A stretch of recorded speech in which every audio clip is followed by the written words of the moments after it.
Punjab police ने 5 साला बच्ची के कतल का मामला 36 घंटिया सुलझाउण च सफलता हासिल करदਿਆਂ ਹੋਇਆਂ एक दोषी ਨੂੰ भी काबू किया है। खन्ना के SSP अमनीत कौंडल ने इस घटना को सुलझाने लई एक विशेष टीम का गठन किया सी, जिस विच SP डॉक्टर प्रज्ञा जैन समेत कई DSP भी शामिल सन, जिन्हां वल्लों मामले की टैक्नीकल और विग्यानक ढंग नाल जांच करदਿਆਂ होयਾਂ कथित दोषी ਨੂੰ काबू किया है। गौरतलब है कि बीती 13 मई को बच्ची की लाश पिंड मंडियाला कलां दे मक्की के खेतों चों मिली सी ते मामले की जांच दौरान सामने आया कि लाल बाबू राय उर्फ नलुआ वासी बिहार ने 11 मई को बच्ची नाल छेड़छाड़ की सी, परंतु बच्ची वालों रौला पाउण ते उस वालों गुस्से च आके बच्ची नूं गर्दन तो फड़ लिया ते शरीर ते जोर नाल सट्टां मारियां, जिस नाल बच्ची की मौके ते ही मौत हो गई सी। हुण पुलिस वालों मामले की जांच उपरंत कथित दोषी नूं काबू कर लिया है ते उस नूं अदालत विच पेश करके रिमांड हासिल किया गया है।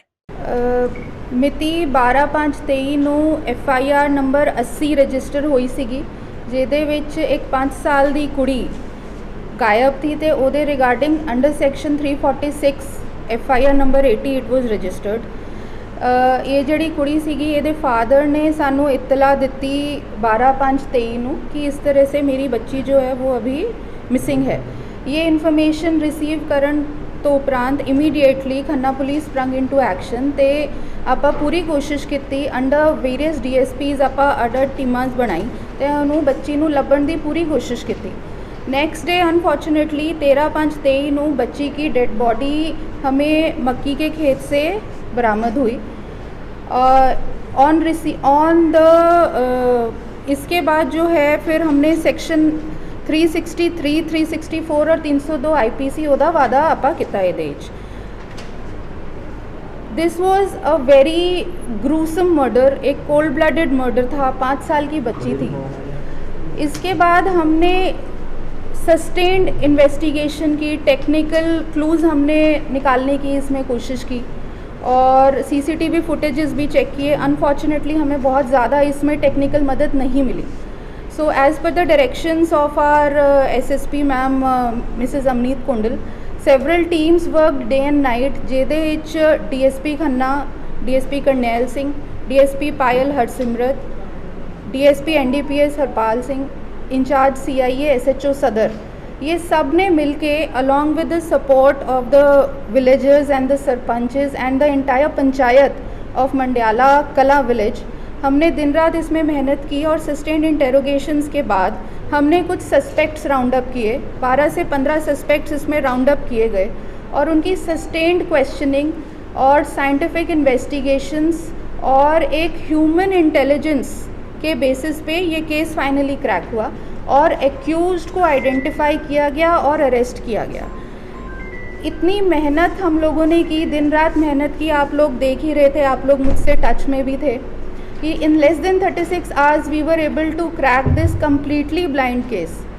जड़ा एक्यूज्ड हैगा ओदा नाम हैगा बाबू राय alias Lalua, son of Sarjug राय, और ये शिवहर बिहार दा रहन वाला है। ये जड़ा बंदा हैगा ये लांगरी सीगा उत्थे मोटर ते जड़े प्रवासी मजदूर उत्थे मोटरां ते रहिंदे सीगे उन्हां दा खाना बनांदा सीगा। Surprisingly he was staying there for the past 10 years, 10 सालों तो उत्थे रहिंदा सीगा ते इहदा जड़ा हैगा ये एक्ट कमिट करना बहुत ही अनफॉर्चुनेट था जी। हाँ जी मैडम जी, की कारण रहा मर्डर का, बेसिकली मेन रीजन की रहा? देखिए, ये जो बंदा था इसने देखा कि 5 साल की बच्ची है, for a particular short duration of time वो कली सीगी। He tried to molest her, कोशिश इन्हें की, बच्ची ने शोर मचाया, he was not able to commit the act, कर नहीं पाया। तो उस एक गुस्से में आके इसने बच्ची को पकड़ा, इसने उसका गला दबाया। 5 साल की बच्ची है, बहुत छोटी बच्ची है, और उसके बाद उसने उसकी बॉडी के ऊपर अपने हाथ से ही बहुत serious blows he hit her. So the girl died instantly.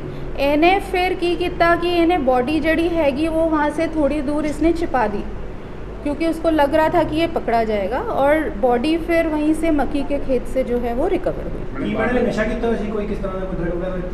नहीं जी, this has not been evident till now, but we will be getting it tested. तो कितनी के एज सी ये 49 to 50 ईयर्स ऑफ एज। बच्ची ਨੂੰ ਗਲਾ ਕੇ ਰਹਿੰਦੇ ਜਾਂ नहीं, बच्ची जी उत्थे ही रहिंदी सीगी, मोटरां ते रहिंदी सीगी। ਪਹਿਲਾਂ ਕੋਈ ਸ਼ਿਕਾਇਤ ਵੀ ਕੋਈ ਅਸੀਂ ਪਰਿਵਾਰ ਨੂੰ ਪਹਿਲਾਂ ਲੱਗਿਆ ਹੋਵੇ, ਪਹਿਲਾਂ भी कोई ਅਸੀਂ छेड़छाड़ नहीं हुई? नहीं, ऑन द कॉन्ट्रेरी ये जो बंदा था ये एज अ सस्पेक्ट भी फिगर नहीं हुआ था स्टार्टिंग में, टू द एक्सटेंट कि everyone was vouching for him. तो खन्ना पुलिस ने जिस तरह से इस केस को क्रैक किया, ये अपने आप में ही एक डिफरेंट केस है। पोस्टमार्टम की रिपोर्ट आई, उसके बाद फिर हमने साइंटिफिकली इंजरीज़ को एनालाइज किया कि कैसी कैसी इंजरी है, क्या कॉज ऑफ डेथ हो सकता है। क्राइम सीन रिकंस्ट्रक्ट किया गया। I met a lot of you on the crime scene also, including you. और वहाँ पर जाकर फिर जितने भी वहाँ प्रवासी मज़दूर थे उनको वहाँ लेके गए, उनको वहाँ प्रेजेंट किया, किसकी किस समय मूवमेंट थी नहीं थी, उस सब के बेसिस पे फिर finally we came to this conclusion. Postmortem report ਦੇ ਵਿੱਚ ਜੀ ਇੰਜਰੀਜ਼ ਹੈਗੀ, ਉਹਦੀ ਨੈਕ ਤੇ ਇੰਜਰੀਜ਼ ਹੈਗੀ, ਜਿਹੜੀ ਗਰਦਨ ਦੇ ਮਣਕੇ ਹੁੰਦੇ ਆ ਉਹ ਟੁੱਟ ਗਏ ਸੀਗੇ। दैट ਕੋਈ ਹੋਰ ਹਰਕਤ ਪੋਸਟਮਾਰਟਮ ਚਾਹੀਏ ਨਹੀਂ ਜੀ, that we will have to see. और DNA ਰਿਪੋਰਟਸ ਜਿਹੜੀਆਂ ਹੈਗੀਆਂ ਉਹ ਅਵੇਟਡ ਹੈਗੀਆਂ, ਸੋ ਕਨਕਲੂਸਿਵਲੀ ਆਪਾਂ ਉਸ ਤੋਂ ਬਾਅਦ ਹੀ ਦੱਸ ਪਾਵਾਂਗੇ। ਕੋਈ ਹੋਰ ਵੀ ਸਪੋਰਟ ਸੀ ਉਹਦੇ ਨਾਲ ਮੈਡਮ, ਕੋਈ ਭਾਗੀਦਾਰ ਹੋਣਾ, ਕੋਈ ਨਾਮ? देखिए अभी तक प्राइमा फेसी इन्वेस्टिगेशन में अभी नहीं है, बट इन्वेस्टिगेशन जारी है। अगर कुछ आगे और आएगा then we'll let you know. ਦੋਸ਼ੀ ਦਾ ਗ੍ਰਿਫਤਾਰ ਕਿਉਂ ਕੀਤਾ ਸੀ? ਦੋਸ਼ੀ ਜੀ ਉੱਥੋਂ ਹੀ ਗ੍ਰਿਫਤਾਰ ਕੀਤਾ ਹੈ ਜੀ, ਜਿੱਥੇ ਮੋਟਰ ਸੀਗੀ, 2 ਮੋਟਰਾਂ ਹੈਗੀ ਉੱਥੇ, ਤੇ ਉੱਥੇ ਇਹ ਪ੍ਰਵਾਸੀ ਮਜ਼ਦੂਰ ਉੱਥੇ ਹੀ ਰਹਿੰਦੇ ਸੀਗੇ। ਉੱਥੇ ਹੀ ਜਿਹੜੀ ਦੂਜੀ ਮੋਟਰ ਹੈਗੀ ਉਸ ਤੇ ਖਾਣਾ ਬਣਦਾ ਸੀਗਾ, ਇਹ ਖਾਣਾ ਬਣਾਉਂਦਾ ਸੀਗਾ। So he was rounded up as a part of the suspects. ਇਹ ਮੈਡਮ ਇਹ ਗੈਪ ਹੋ ਚੁੱਕਿਆ ਸੀ ਉਸ ਤੋਂ ਬਾਅਦ ਹੀ, ਜਾਂ ਫਿਰ ਉਹਨਾਂ ਨਾਲ ਹੀ ਫਿਰਦਾ ਰਿਹਾ ਜਿਹੜਾ ਜਦ ਇਹਨੂੰ ਟ੍ਰੇਸ ਕੀਤਾ ਗਿਆ ਫੈਮਿਲੀ ਦੇ ਨਾਲ? देखिए as I said we rounded up a lot of suspects on the basis of sustained investigations and sustained questioning we were able to round up this accused. ते ये अपने बयान बार बार बदल रहा था और कुछ ना कुछ देखो जड़ियाँ होंदियां गल्लां, यस। सो वो फिर आप करॉबरेट किया, गवाहां नाल आप करॉबरेट किया and then he was arrested. देखो 5 साल की बच्ची है, बिना माँ की बच्ची है, एक प्रवासी बच्ची है जो वहाँ पर रहती थी, और ये एक बहुत ही घिनौनी हरकत थी। और इसका I would like to personally place my appreciation for the entire village. Mandiala Kalan दे जड़े लोग हैंगे उन्होंने सानू बहुत सपोर्ट किया, आप सब ने हमें बहुत सपोर्ट किया पिछले 2 दिन में। So that is the reason कि हमने पूरी मेहनत करके अपना पूरा जोर लगाया इसके। We are a multicultural network community. We groom competent global citizens to effect positive change around them.